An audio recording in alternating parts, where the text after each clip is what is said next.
These are the engineers and designers and operations managers who built their careers inside the most valuable company in the history of American capitalism. Workers who accepted offers that came with Cupertino addresses and Apple Park badges, and the specific professional identity that comes from telling someone you work at Apple. Not at a tech company, not at a software firm, but at Apple, the company that made the iPhone and remade entire industries and accumulated a market capitalization that exceeded the GDP of most countries on Earth.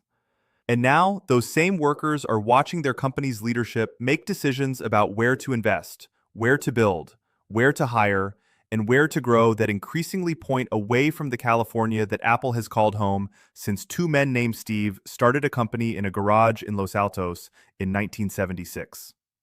Before we get into today's story, I need to be honest with you for a moment. Over 90% of people who watch these videos still haven't subscribed yet.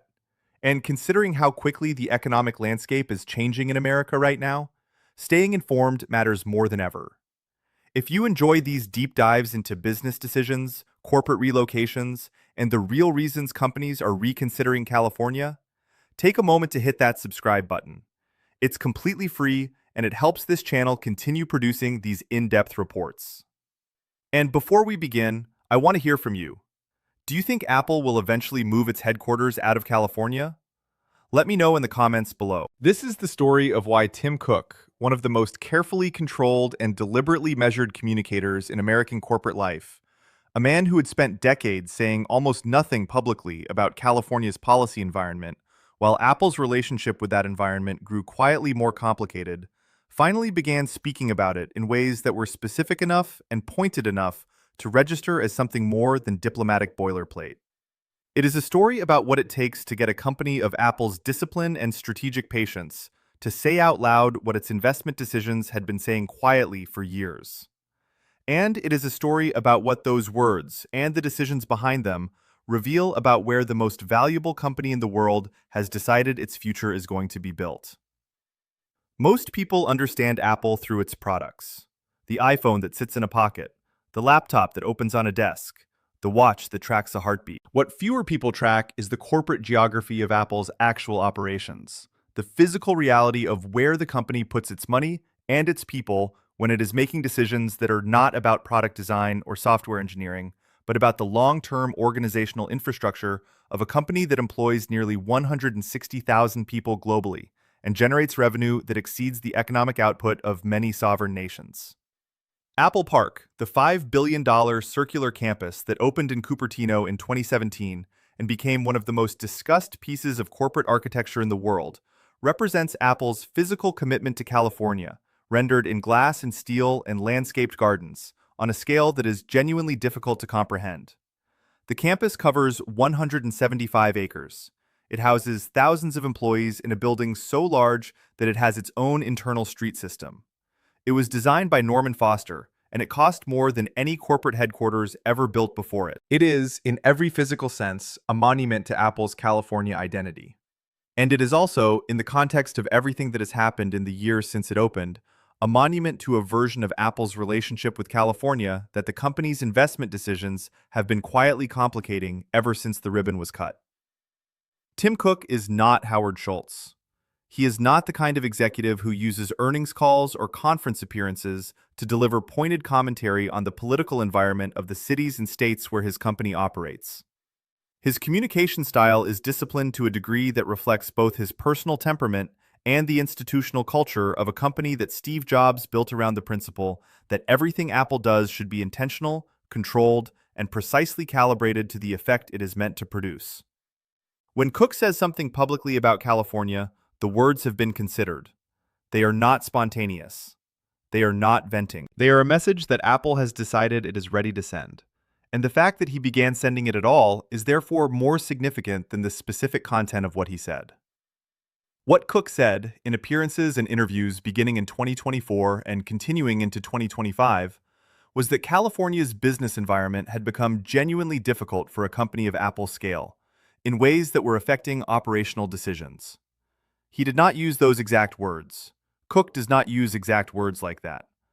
What he said instead was structured around Apple's investment announcements in other states, particularly Texas and North Carolina and Nevada, and around his responses to questions about why those investments were being made outside California. The answers he gave were careful, and they were complimentary toward California in the ways that a company with a $5 billion headquarters in Cupertino needs to be complimentary toward California. But they were also specific about costs, about regulatory timelines, about the operational challenges of building and expanding in a state where the permission process for new construction alone can consume years and millions of dollars before a single foundation is poured. The Texas investment is where the story becomes concrete, in ways that match the pattern that Starbucks and Amazon and dozens of smaller companies had already established. Apple announced in 2018 that it was expanding its Austin presence significantly, committing to a new campus in the city that would eventually house thousands of employees in operations ranging from customer support to technical development to corporate functions that had previously been concentrated in California. The Austin campus announcement came with an investment figure of $1 billion and a jobs commitment of 5,000 positions, with the potential to grow to 15,000 over time. Texas and local officials assembled an incentive package that included significant tax abatements and infrastructure support, the same general structure of public subsidy that had been used to attract Latino foods to Lubbock, and that had become the standard toolkit for states competing for large employer investment. The Austin campus was not framed at the time as a response to California's policy environment. Apple presented it as an expansion driven by growth, by the need to accommodate increasing headcount in a market where the talent pool was deep, and the real estate was available, and the cost structure made the economics work.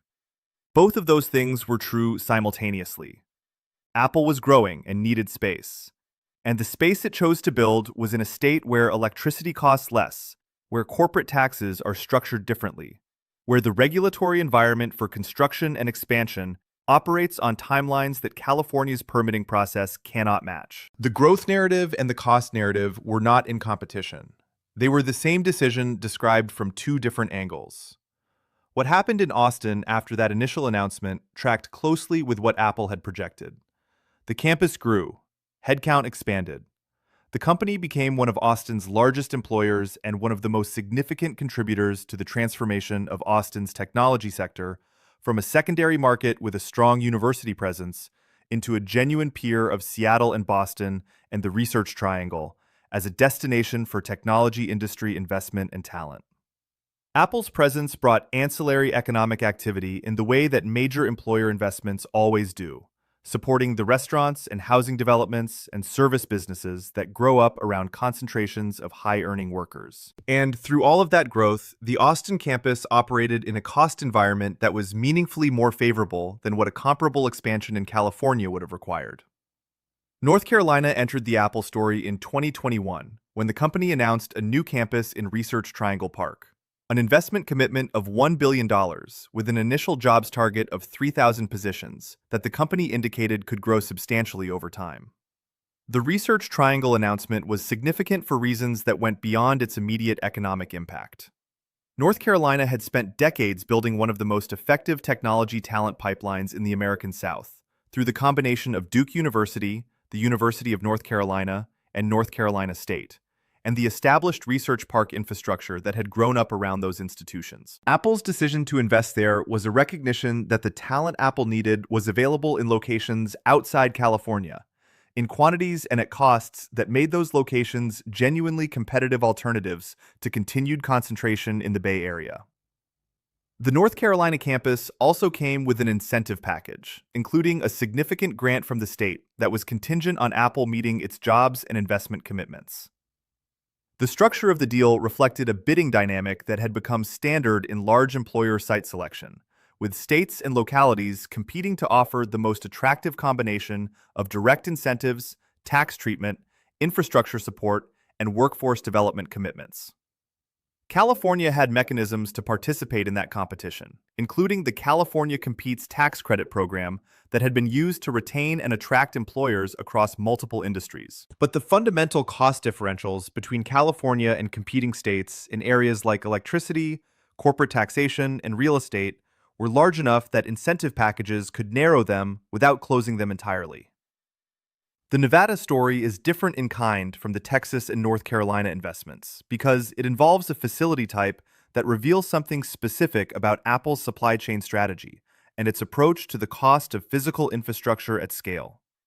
Apple operates a data center in Reno, Nevada, that handles significant portions of the computational load for its services division.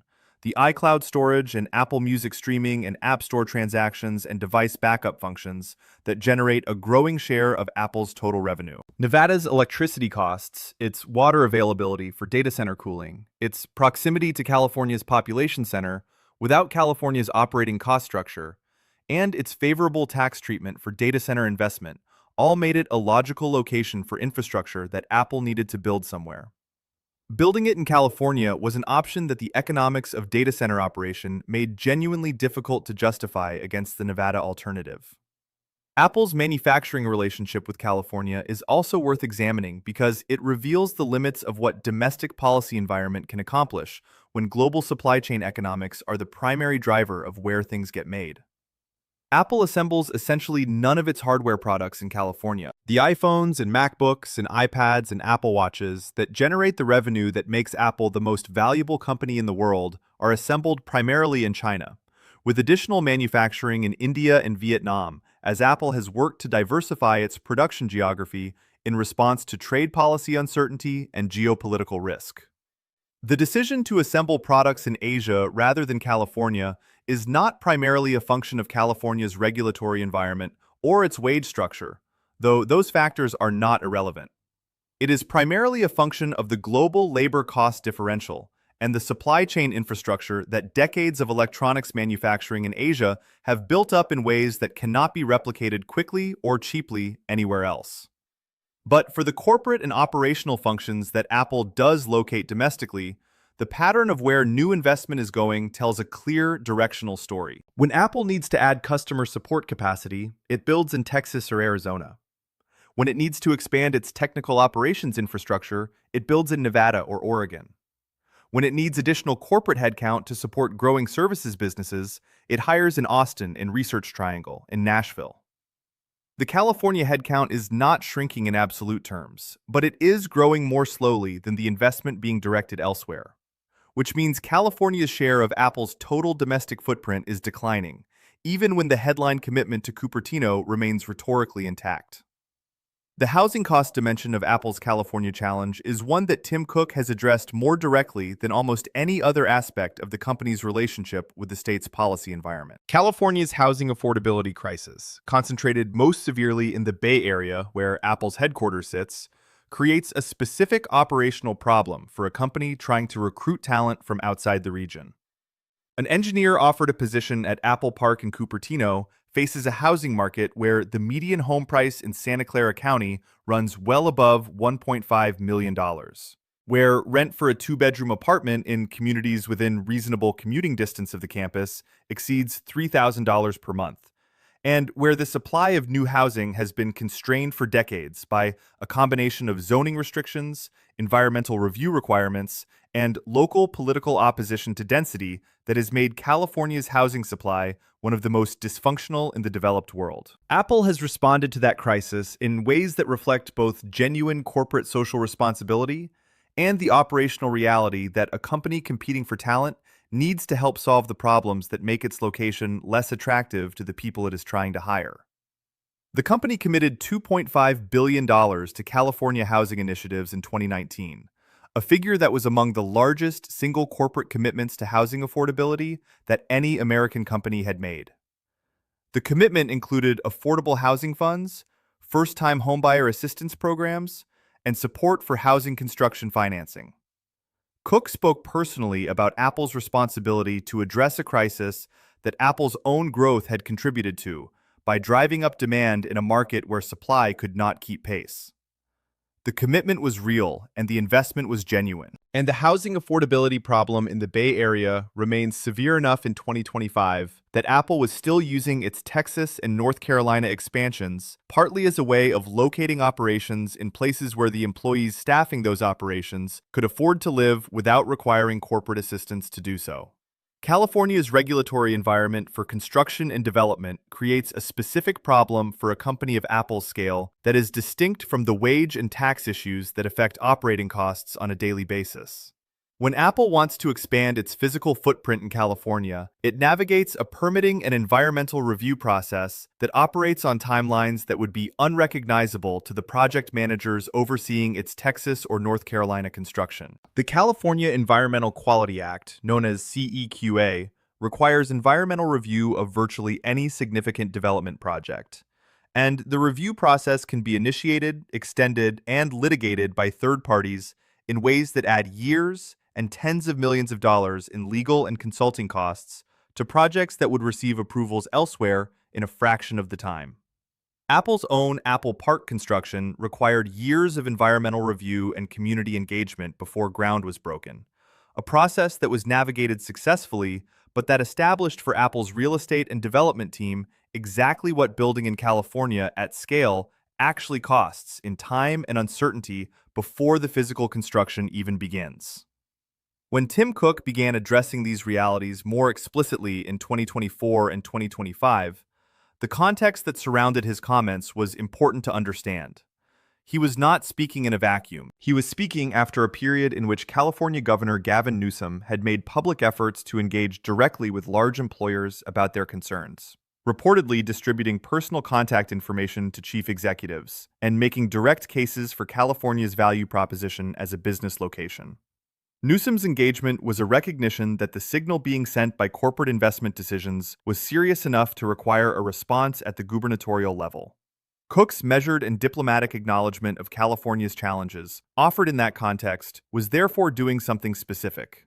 It was confirming, in terms that a CEO of Apple's stature could not be dismissed as exaggerating or misrepresenting, that the concerns driving investment to other states were real and structural, rather than temporary or politically motivated. The workers who build careers at Apple in California are not uniformly experiencing the consequences of the investment diversification in ways that are immediately visible to them.